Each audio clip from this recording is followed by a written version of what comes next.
వయగ్రా tablet అనే పేరు వినగానే మనలో చాలా మందికి ఇది ఒక సెక్స్ పిల్ అనుకుంటాం. కానీ నిజానికి ఈ మెడిసిన్ 90స్లో ఆ ట్రీట్మెంట్ కోసం యూజ్ చేసేవారు. ఏం మాట్లాడుతున్నావురా? నరాలు కట్ అయిపోయింది. అవును మామ, నిజమే. యాక్చువల్లీ టాబ్లెట్ మెయిన్ పర్పస్ ఏంటంటే ఆ టైంలో హార్ట్ ప్రాబ్లమ్స్ ఎక్కువ అవడం వల్ల సైంటిస్టులు ఈ మెడిసిన్ తయారు చేశారు. 2003 మన ఇండియాలో ఈ వైగ్రా టాబ్లెట్ యూజ్ చేయడం వల్ల బ్రెయిన్ స్ట్రోక్ వచ్చి నాగ్పూర్లో ఒక వ్యక్తి చనిపోయాడని మీలో ఎంతమంది తెలుసు? అండ్ ఇలాంటి కేసెస్ మన ఇండియాలో చాలా ఉన్నాయి. మన ఇండియా ఒకటే కాదు, వేరే వేరే కంట్రీస్లో ఇలాంటి కేసెస్ చాలా ఉన్నాయి. 90s నుండి ఇప్పటి వరకు ఈ టాబ్లెట్ ఎలా పాపులర్ అయింది అండ్ వైగ్రా హిస్టరీ ఏంటి, వైగ్రా యూజ్ చేయడం వల్ల మన బాడీలో జరిగే చేంజెస్ ఏంటి, వైగ్రా ఎంత డోసెస్ తీసుకోవాలి, ఎక్కువ డోసెస్ తీసుకుంటే మన బాడీకి వచ్చే సైడ్ ఎఫెక్ట్స్ ఏంటి, అండ్ ఎవరు యూజ్ చేయాలి ఎవరు యూజ్ చేయకూడదు అనే విషయాన్ని ఈరోజు చాలా డీటెయిల్ గా డిస్కస్ చేద్దాం. 1998లో ఫైజర్ అండ్ అమెరికన్ కంపెనీ ఈ టాబ్లెట్ ని అఫీషియల్ గా మార్కెట్ లో లాంచ్ చేసింది. అయితే ఇక్కడ ఇంట్రెస్టింగ్ పాయింట్ ఏంటంటే ఇనిషియల్లీ ఇది ఆ ట్రీట్మెంట్ కోసం డెవలప్ చేశారు. మరి ఎందుకు వైగ్రాగా చేంజ్ చేశారంటే 1990స్లో ఈ మెడిసిన్ డెవలపింగ్ స్టేజ్ లో ఉన్నప్పుడు ఫైజర్ కంపెనీ సిల్డనాఫిల్ సిట్రేట్ అనే కాంపౌండ్ మీద టెస్ట్ చేస్తున్నారు. ఆ కాంపౌండ్ ని ఎందుకు టెస్ట్ చేస్తున్నారంటే హార్ట్ కి వచ్చే పెయిన్ ని రిలీఫ్ చేస్తుందా లేదో చెక్ చేయడం కోసం. మెడిసిన్ అయితే రెడీ అయింది, కానీ దాన్ని టెస్ట్ చేయడం కోసం కొంతమంది మనుషులు కావాల్సి వచ్చింది. కొంతమంది సైంటిస్టులు కలిసి ఈ మెడిసిన్ ని వాలంటరీగా వచ్చిన కొంతమంది మీద క్లినికల్ ట్రయల్స్ చేశారు. కానీ ఆ ట్రయల్స్ లో అన్ఎక్స్పెక్టెడ్ గా అందరికీ సైడ్ ఎఫెక్ట్స్ రావడం మొదలైంది. ఆ సైడ్ ఎఫెక్ట్స్ ఏంటంటే నార్మల్ గా మనిషికి వచ్చే ఎరెక్షన్స్ కన్నా ఇంకా ఎక్కువ ఎరెక్షన్స్ రావడం జరిగింది. దీంతో సైంటిస్టులు షాక్ అయ్యారు. వాళ్ళకి అర్థం కాలేదు ఇలా ఎందుకు జరుగుతుందని. అందరూ ఇదే ప్రాబ్లం చెప్పడంతో ఫైజర్ కంపెనీ ఆఫీసర్స్ అందరూ కలిసి ఒక మీటింగ్ అరేంజ్ చేశారు. ఆ మీటింగ్ కంప్లీట్ అయ్యాక ఫైజర్ కంపెనీ ఒక ఐడియా వచ్చి వాళ్ళ రూట్ ని చేంజ్ చేసుకున్నారు. 1996లో ఆ మెడిసిన్ కోసం పేటెంట్ అప్లై చేసి 1998లో అఫీషియల్ గా వైగ్రా అనే బ్రాండ్ నేమ్ తో మార్కెట్ లో లాంచ్ చేశారు. ఎక్కడ నుండే వైగ్రా పాపులర్ అవడం స్టార్ట్ అయింది. అమెరికాలో లాంచ్ అయిన 24 అవర్స్ లోనే billions of orders and sales increase అయింది. Old age people and middle age people even young people కూడా క్యూరియాసిటీతో యూజ్ చేయడం స్టార్ట్ చేశారు. ఎంతకీ ఈ వైగ్రా టాబ్లెట్ మన బాడీలో ఎలా వర్క్ చేస్తుందో తెలుసుకుందాం. వైగ్రా మన బాడీలో ఎలా వర్క్ చేస్తుందంటే బ్లడ్ ఫ్లోని ఇంక్రీజ్ చేస్తుంది.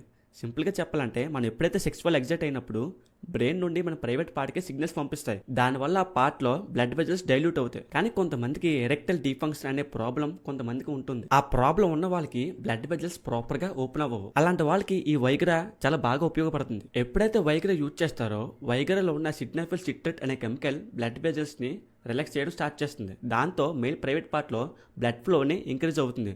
అలా ఇంక్రీజ్ అవ్వడం వల్ల మేల్కి స్ట్రాంగ్ ఎరెక్షన్ వస్తుంది అండ్ ఎరెక్షన్ డ్యూరేషన్ కూడా ఇంప్రూవ్ అవుతుంది. ఫర్ ఎగ్జాంపుల్ ఒక గే పర్సన్కి వైగ్రా యూజ్ చేస్తే ఎటువంటి ఎగ్జైట్మెంట్ క్రియేట్ చేయదు. ఎందుకంటే తను పుట్టినప్పటి నుంచి ఆ ఫీలింగ్స్ లేకుండా పుట్టాడు కాబట్టి. ఎగ్జైట్మెంట్ ఉన్నప్పుడు మాత్రమే ఈ వైగ్రా టాబ్లెట్ వర్క్ అవుతుంది. అంటే మనకి ఎప్పుడైతే సెక్సువల్ ఎగ్జైట్మెంట్ ఫీల్ ఉంటుందో అప్పుడు మాత్రమే ఈ మెడిసిన్ ప్రాపర్గా వర్క్ అవుతుంది. సరే, ఎంత యూజ్ చేయాలి, ఎక్కువ యూజ్ చేస్తే వచ్చే ప్రాబ్లమ్స్ ఏంటో తెలుసుకుందాం.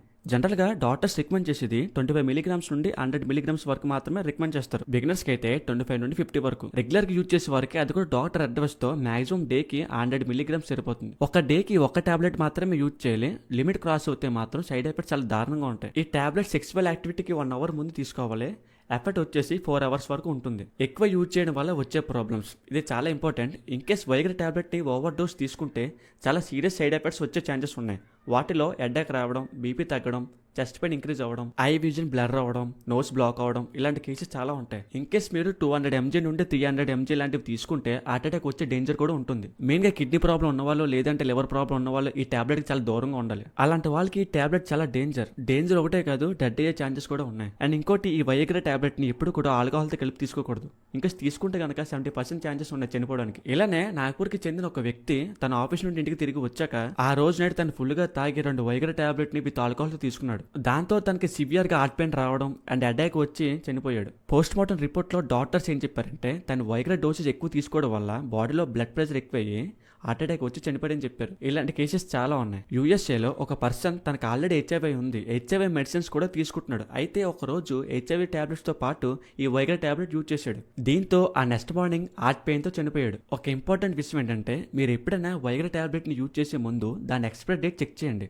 అది చాలా ఇంపార్టెంట్. ఇన్ కేస్ మీరు ఎక్స్పైర్ అయిన వైగ్రా టాబ్లెట్ యూజ్ చేస్తే మాత్రం చాలా డేంజర్. సో వైగ్రాని సెల్ఫ్ యూజ్ చేయడం కన్నా డాక్టర్ కన్సల్టేషన్ లో తీసుకోవడం బెటర్. సరే, ఈ టాబ్లెట్ ని ఎవరు యూజ్ చేయాలి, ఎవరు అవాయిడ్ చేయాలి? మెయిన్ గా ఈ టాబ్లెట్ ని మ్యారీడ్ అయ్యి ఎరెక్టల్ డీఫంక్షన్ ఉన్న వాళ్ళు మాత్రమే యూజ్ చేయాలి. మోస్ట్లీ ఈ టాబ్లెట్ 40+ ఏజ్ గ్రూప్ ఉన్న వాళ్ళు మాత్రమే ఎక్కువ యూజ్ చేస్తారు. అండ్ అప్పుడప్పుడు 18+ ఉన్న వాళ్ళు కూడా యూజ్ చేయొచ్చు. గుర్తుపెట్టుకోండి, అప్పుడప్పుడు మాత్రమే యూజ్ చేయలేదు. రెగ్యులర్ గా యూజ్ చేస్తే చాలా డేంజర్స్ ఉంటాయి. ఈ టాబ్లెట్స్ ని ఎవరు అవాయిడ్ చేయాలంటే మెయిన్ గా హార్ట్ ప్రాబ్లమ్స్ ఉన్న వాళ్ళు అండ్ ఐఎన్ లో బీపీ ఉన్న వాళ్ళు, హెచ్ఐవి, టీబీ ఇంకేమైనా హెల్త్ ఇష్యూస్ ఉంటే వాళ్ళు మాత్రం చాలా దూరంగా ఉండాలి. అండ్ ఉమెన్స్ కి ఈ టాబ్లెట్ చాలా రిస్ట్రిక్టెడ్. అండ్ బాయ్స్ అయితే బిలో 18 years ఎవరు ఈ టాబ్లెట్ యూజ్ చేయకూడదు. ఇంట్రెస్టింగ్ ఫ్యాక్ట్స్ ఏంటంటే ఆ టైంలో ఫిజికల్ ఫైజర్ కంపెనీకి ఈ మెడిసిన్ వల్ల $18 బిలియన్ ఇన్కమ్ వచ్చింది. గ్లోబల్ గా అయితే ఈ మెడిసిన్ చాలా పాపులర్ అయింది. జనాల్లో కూడా ఈ మెడిసిన్ కి క్రేజ్ విపరీతంగా పెరగడం స్టార్ట్ అయింది. దాంతో ప్రొడక్ట్స్ ఇంక్రీజ్ చేయడం స్టార్ట్ చేశారు. దాంతో పాటు సేల్స్ కూడా ఇంక్రీజ్ అవడం స్టార్ట్ అయింది. మెడిసిన్ బాగా సక్సెస్ అవడంతో చాలా కంపెనీస్ ఈ మెడిసిన్ కాపీ చేయడం స్టార్ట్ చేశారు. మనకు తెలిసిందే కదా, ఒక ప్రోడక్ట్ బాగా పాపులర్ అయితే దాన్ని డూప్లికేట్ చేస్తారని.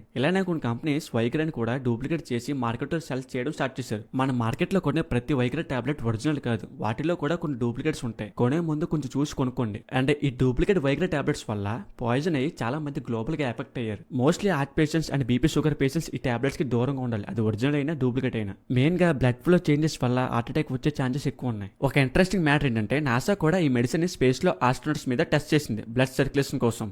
రిజల్ట్స్ కూడా పాజిటివ్ గానే వచ్చాయి. మన ఇండియాలో వైగ్రా లాంటి జనరిక్ మెడిసిన్స్ కూడా ఉన్నాయి. వాటిలో సుసగ్రా ఒకటి, మ్యాన్ఫోర్స్ ఒకటి. అవి కూడా సేమ్ వైగ్రా లానే వర్క్ చేస్తే అండ్ చీప్ గా దొరుకుతాయి. వైగ్రా ఒక మ్యాజికల్ డ్రగ్ అయినా కూడా అది క్యాజువల్ గా తీసుకోకూడదు. ఒక రెస్పాన్సిబుల్ మెడికల్ యూజెస్ తో మాత్రమే యూజ్ చేయాలి. యూత్ లో కూడా ఓవర్ ఎక్స్పెక్టేషన్ తో వైగ్రాని మిస్యూజ్ చేయడం చాలా కామన్ అయిపోయింది. కానీ అది టెంపరీ సొల్యూషన్ మాత్రమే. యాక్చువల్ గా మెంటల్ అండ్ ఫిజికల్ హెల్త్ పైన మాత్రమే వర్క్ చేయాలి. వైగ్రా ఒక గిఫ్ట్ అయినా కూడా అది డాక్టర్ అడ్వైస్ తో మాత్రమే యూజ్ చేయాలి. రొమాంటిక్ థ్రిల్ కోసం మిస్యూజ్ చేయకండి. వీడియో ఇంతే గైస్, బై బై.